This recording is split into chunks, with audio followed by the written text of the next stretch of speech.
Yes, welcome once again to Afrique 24, your 24-hour YouTube channel. My name is Alex Ogega, and today we are here to break it down to you why Rigathi Gachagua was impeached by President Ruto. First of all, I can say is the government always and will always belong to the president and not the deputy. For example, Kibaki and Kalonzo, the government belonged to Kibaki. Kalonzo was just supposed to align with what Kibaki does. Same thing with Uhuru and Ruto. The government belonged to Uhuru and not to Ruto. So same thing with what we have seen right now. If we go way back 2 years ago, you will see that there are videos of the people of the mountain saying that no Rigathi, no Ruto, no Rigathi, no Ruto, meaning the president was blackmailed to go with Gachagua. But in real sense, we know he was opting to go for Kindiki because he believed Kindiki was better. So that the basis of that relationship between the two was founded on blackmail. Even some few months ago, we have seen many videos of Gashagwa saying that he was elected by the people. He was not elected by the president. He was elected by the people, and he was constantly saying he couldn't have done it without the votes of the mountain, meaning he was in some way blackmailing the president, saying that without me, you couldn't do it. And the second thing, him after he clinched the deputy presidency seat, that's where the issue started. He started colliding with the former president Uhuru Kenyatta, and he also collided with Raila Amolo Odinga, the former opposition chief leader. And that's when I think those were the mistakes he made to collide with Uhuru and Raila, and knowing that very well, he wasn't really that big as a politician. So those are some of the mistakes that he made. Then now let's get to the real matter. There is a time Gashagwa said that this is a government of shareholding. Shareholding meaning those who voted more for this government will get more resources other than those ones who did not vote. So, meaning it that statement undermines democracy because democracy entails for everyone to receive equal share of resources, whether you voted for a government or you did not vote. And I also know the president also came out and said that this is not a shareholding government. People will receive equal resources. But we know, truthfully speaking, that this is a government of shareholding, meaning those ones who voted more for this government will reap more. And the president is not someone to come out and say that this is a shareholding government, even though we know this is a shareholding government. But the deputy president, since he's a truthful man, he went on ahead to tell people this is a shareholding government, which is contrary to what the president wouldn't want the people to know.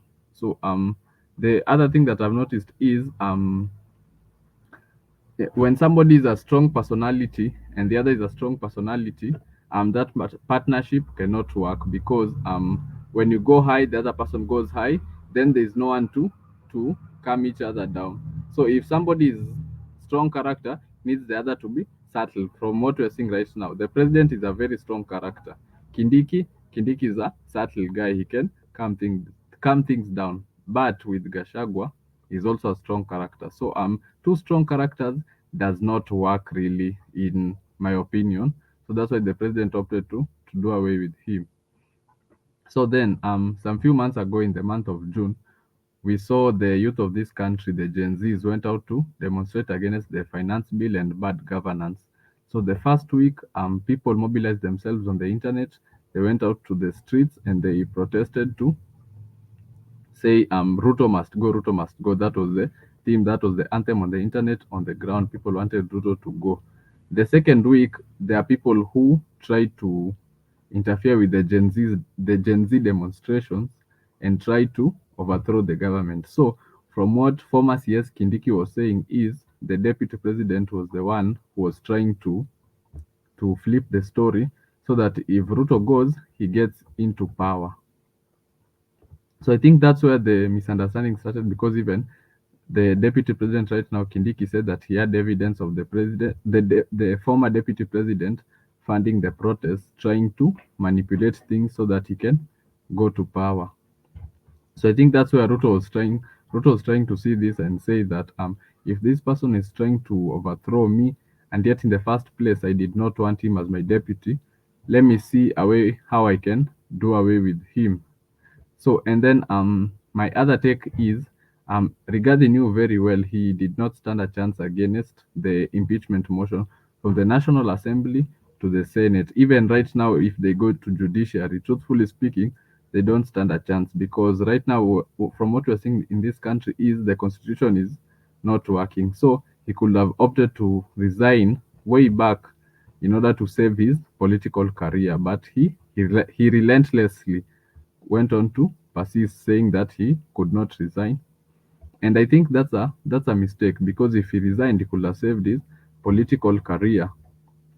And right now, he wouldn't be at this point where he's at the hospital, he is sick, and he has been impeached. He couldn't even be able to defend himself in front of the Senate. So, and when you're impeached, it's like your political career is automatically over. So as I finish, what I can say is partnerships that are not founded on the basis of serving the people of this country will all fall down because from what we have seen, this was a shareholding partnership which is meant to serve some communities, the ones which voted majority, and leaving out the ones which voted less, which is undermining democracy. And Kenya is a democratic state. So all those partnerships that are not founded on the basis of serving Kenyans will fall down. So so that's my take. That's why I think why Gachagua was impeached. Let me know yours in the comment section. You can write there. We'll appreciate and thank you for subscribing to Afrique 24. We're on the road to 2,000 subscribers and thank you for watching. Be blessed.